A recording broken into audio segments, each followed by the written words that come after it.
Okay, I reviewed the tape and I put it on Zoom. I'm hoping you'll be able to see this process a little better. The threads are rolled up on this side, and I'm going to show you again how you run them across the loom. I'm going to make sure it's even between a spring and then all the way across right here. 5 on each side. This will be this pattern will be 9 beads across. You always need 1 thread more than the beads you're using. If you're using a design that uses 10 beads, you need 11 threads. If it's 9 beads, you need 10. And some people reinforce their outer edge on both sides with an extra thread that they use as 1 together to make their piece more longer wearing. So I'm hoping you can see how I'm putting this between the springs with this crochet thread that I'm using, so it's easier to see than thread against this dark background. So here's the third one. You want them even. Hold them down at this end. Here's the fourth one. And here's the fifth.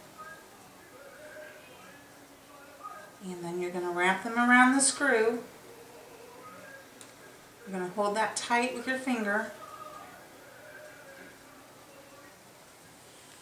I'm going to show this again. I hope you can see this. You've got your threads. Get them right next to that screw. You're going to wrap them around. Hold that with your thumb. If you have a fingernail, it's even better.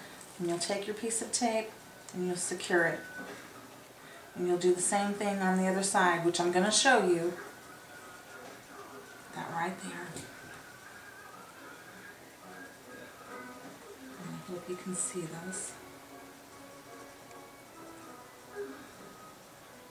Sometimes you need to have your face down here at the other end so you can see what you're doing. And you just run them down.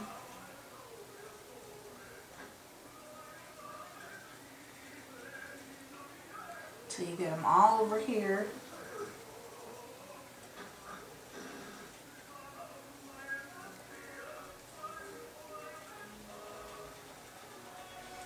You can actually make a lot of nice things on these little tiny looms. My first piece of beadwork I ever made was made on this loom about 15 years ago. So I've had this a long time. Now, what you're going to do, you've got them on this side, you're going to go under that screw and around it. Use your fingernail, or you can use a handy tool to help get those under there. That's actually better than using your fingernail. Okay? And you're going to wrap that around and tape it.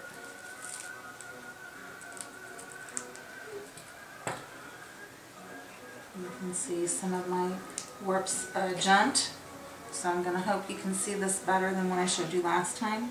You can take a tool like this and you can realign your warps right where they need to be, like this, just like this, and then you can tighten it. You can tighten it, and then you can tighten the wing nut, and then you've got a good warp. You don't want it too tight, but you want it firm enough. So before you start your beadwork, you want to make sure you've got those wing nuts tightened up real nice. This one's a little loose, just discovered it. I think the tape on the threads helped that from getting out of control.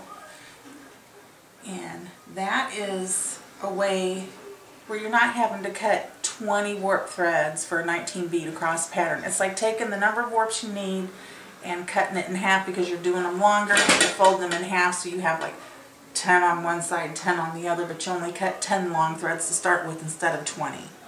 Now there is another way you can warp looms. I'm going to show you that on this. This is a bow loom. My husband made this for me. It's a nice little bow loom. I made this barrette on it. This barrette pattern was I'm thinking, let me count it off. 1, 2, 3, 4, 5, about 7 beads wide. Say it would have been like a little strip like this. And I beaded the pattern on my bow loom, and then I added the brick stitch edging on the top. It's a modified bead stack, and then I added the fringe on the bottom while it was still on the loom. It's much easier to do these barrettes on a bow loom because once you have this warped up, it's very flexible and you can kind of turn it around the way you want it once you have your main strip beaded. I beaded this barrette to look like one I had bought at a powwow years ago. I always wanted to be able to learn how to bead a barrette, and I finally was able to do it. And it's pretty much identical. I reversed some of the colors. My bugle beads are different. But these little red beads at the bottom, those are the same, and those are plastic. Everything else in here is glass. Putting that bead as plastic in there reduces the weight of the barrette. It makes it much easier to wear in your hair. It's my favorite. These have different backings. This has that spring-loaded backing, which I love. And this is also, if you're making barrettes, these little ones where you just push and slide, very easy to get in and out of your hair. Very nice. So I'm going to show you how to warp up this, and I'm also going to use this thread again because I think it'll be easier to see. What you'll do is and actually this is easier to do when I'm sitting in my chair than trying to record it here at the kitchen table, but you'll just tie it on this end. You'll have a notch, or that people make them differently. My husband made mine with this type of terminal on it. And you can just keep wrapping around. You can also do this on the screws of this loom. You can just tie to a screw and then just wrap back and forth. But if anybody bumps your loom, if you're not working on it, it can pop your warps up and make it difficult to fix. This bow loom is nice for doing beadwork while you're sitting in your chair. Nice and cozy and comfy. Like I said, about like just a little beadwork pattern, 5, 7 beads across, can end up being something like this, very substantial. And you can add your top embellishment and your fringing while it's still on the loom. In fact, I may have to do a complete tutorial on that sometime. If anybody's ever interested, just put a comment on the video and I'll see what I can do. Haven't made one of those in a while, but it was a nice experience. So you can just wrap right around like this, and then you're going to tie it off, which that's always fun. Lots of fun tying that off. I'm hoping I've got the zoom on this so you guys can see this. And you may have to rewrap, as you can see, but you've already got the length you want. So we'll just kind of, what I do is I hold it like this. Put your finger there, okay? This is fiddly. And just put it through there, okay? Put it through that loop, and it should tighten it.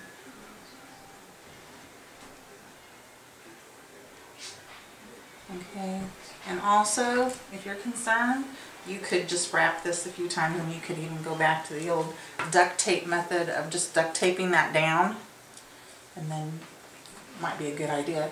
And then you have to lay it, and of course your warp on this will have to be tighter. It's just hard for me to wind this with the crochet thread.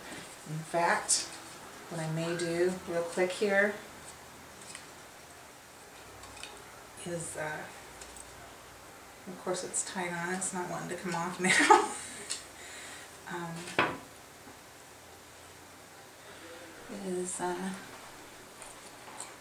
You can warp it with Nymo, and that'll make a nice piece also. This is a piece of beadwork that I made on this loom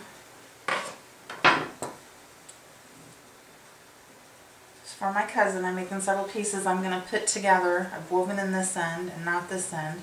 It's going to be a necklace, a healing necklace for her. You can use different materials for your warp, but they're a little harder to bead, a little rougher on your hands.